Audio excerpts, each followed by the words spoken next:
વડોદરામાં ક્રૂડ ઓઇલના ભાવમાં તેજી બાદ પેટ્રોલ અને ડીઝલના ભાવમાં પ્રતિ લીટર લગભગ 3 રૂપિયાનો વધારો થતા સામાન્ય જનતામાં ભારે રોષ જોવા મળ્યો છે। ગઈકાલે પેટ્રોલ ₹94.96 અને ડીઝલ ₹89.82 હતું, જે આજે વધીને પેટ્રોલ ₹97.14 અને ડીઝલ ₹92.91 થયું છે, જ્યારે સ્પીડ પેટ્રોલ ₹106.17 પહોંચ્યું છે। ભાવ વધારાથી લોકોના ઘર ખર્ચ અને પરિવહન ખર્ચમાં સીધી અસર પડશે, તેમજ રોજિંદી જરૂરિયાતોની વસ્તુઓના ભાવમાં પણ વધારો થવાની ભીતિ વ્યક્ત કરવામાં આવી રહી છે। ज़्यादा भाव होएगा तो फिर तकलीफ होएगी, और तकलीफ होएगी तो इंसान परेशान होएगा तो क्या करेगा वो।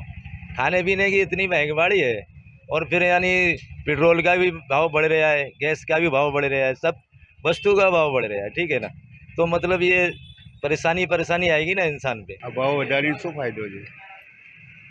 એકદમથી ભાવ વધારો, દૂધનો ભાવ વધારો, પેટ્રોલનો ભાવ વધારો, ભાવ વધારી સામાન્ય માણસ પછી આમ જનતાને શું તકલીફ થાય પડે, એના કરતાં ભાવ ના વધારે તો સારું, તો જે નેતા હોય એને બી ફાયદો થાય।